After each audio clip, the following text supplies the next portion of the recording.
Hello, this is Doug Morse from Morse Brothers Studios.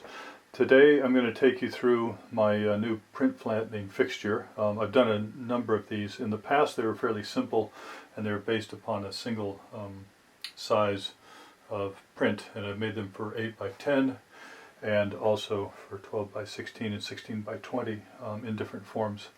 Recently I've been printing different size prints though that are not standard paper sizes, and one example here is a 12 by 12 square print that I took, and this one I've actually toned slightly in sepia tone. I've soaked it in water. It's been dry for quite some time, so I had to re-soak it in water, and then I get it to just the point where I think it's ready to go.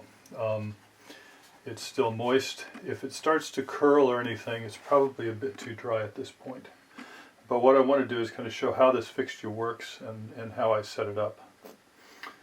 So we'll move to the fixture itself then. So this is the fixture itself, and it consists of an 18mm thick piece of plywood. And what I've done is I've milled what are called T-slots into it.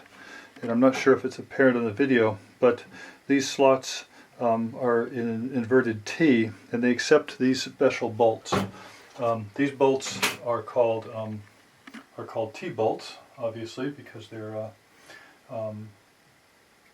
they fit in these T-slots, and they have a head that is a smaller dimension on two sides than it is on the other side. These happen to be M5 shaft sizes, so they're a metric size. And basically what they do though is they allow you to slide into these specially routed slots here, and then they grip. So I can slide them along, and this is what gives me my adjustable base. Now what I've got here is, this is meant for 16 by 20 prints, so I've made it in terms of inches. I've made it 22 inches wide by 18 inches, so allowing an extra inch on each side for my clamps, some of which you can see arranged here. So I've milled these in 2 dimensions here, so I can adjust in and out. And the intention is for most prints to be started in this corner, and then they move out in size. Now, to save some routing time, what I decided is that since I'm going to be doing mostly large prints, that I would have this area open. So I left about an 8 by 10 area open here. And if I need to do smaller prints, then what I've got is this corner, and I can move into this corner and I can do much smaller prints in the same fashion here. But what I'll show is how I work with the 12 by 12 inch print. So the first step is to get the print that's been washed and hung to dry or squeegeed. Either one works. And I start out with these Perspex clamps, which are basically from my previous generations, and I'm just reusing these parts. And these can be kind of any length, really. It just so happens that these fit. And what I'm looking for here is to position the print in the corner in such a way that I can clamp here with about 3 or 4 millimeters of overlap. Okay. So I do that, and then I use these Bulldog Clips, which is exactly what I used in my previous generation of these. So I clamp that edge, and then I've got another one here, which I can use, and again I clamp about 3 or 4 millimeters, just eyeballing it. The trick here is that you want to clamp the edges consistently, because the way this flattening technique works is it works on the idea that the paper will shrink in time. Now this is a clamp that I've already had mounted here. These clamps I've milled out of plywood. I've put some slots to make them a little more adjustable. And one of the new things that I've done is I've added some wet-dry sandpaper strips to the edges on one side. Now I can use the other side reversibly if I decide I don't like the sandpaper, but the idea is the sandpaper grips the paper of the print, but importantly I think is it provides a way for the moisture to draw out under that clamping action. And I think it helps. With the Perspex, sometimes it trapped moisture and it took a longer time to dry. So my initial experience indicates that this seems to work fairly well. And then what I've done here is I've got different sizes of clamps. So this is the same clamp, only it's cut to shorter size. This one I need to then put the T-bolts into the T-slots here. And then arrange this. And then once again get my 3 or 4 millimeter overlap. And then these are some kind of tighteners that I made. They're just basically milled out of some pine, and then a threaded inserts added to them in a drilled hole.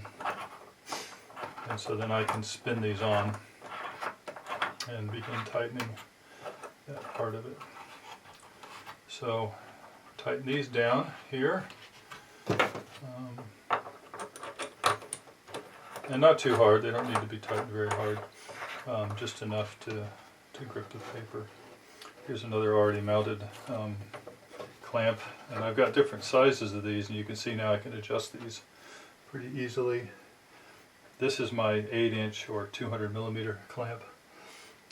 This is my 4-inch or 100 millimeter clamp. And I make them just a little smaller than the dimensions I mentioned, a little shorter. And the reason is that you have to put these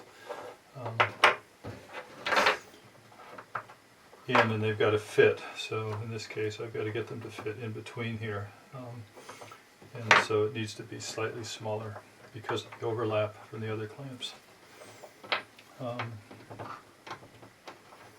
So then I position another T-nut in here.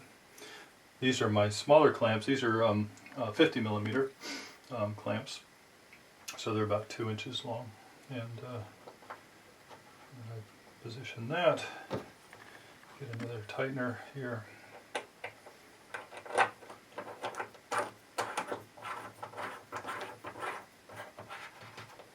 Tighten that down, and then finally one more here. Fish out my T-bolt here. Get another one. There. There we are, and then once again the sandpaper side down on these. For some reason I don't like the sandpaper, then I can just flip these clamps over and use them with just the plain wood. All the wood's been treated with polyurethane, so 2 coats of polyurethane, and sanded lightly to make sure that the surfaces are relatively smooth. I don't want any of the chemicals in the wood to bleed into the paper when it's drying, when it's wet. So now I just check kind of the tension along here, and there, it's all done. Now what I do with this at this point is I find some place warm to put it. I've got underfloor heating. That works well for the time of year when it's on, and right now we're having a cold spring in Britain, so it still remains on even this late in the year.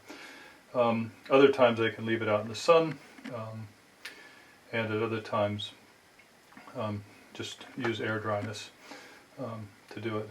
And it takes, I don't know, 4, 6, 8 hours depending on conditions for it to dry.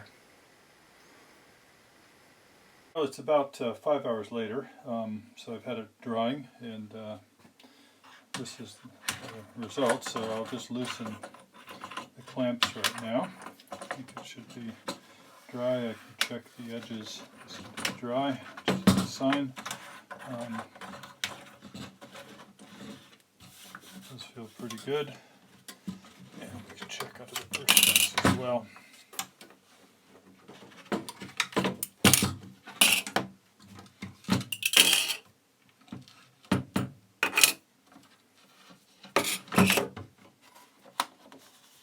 And here we have it. A very flat, dry print that's all ready for mounting. So I think the whole thing has been rather successful.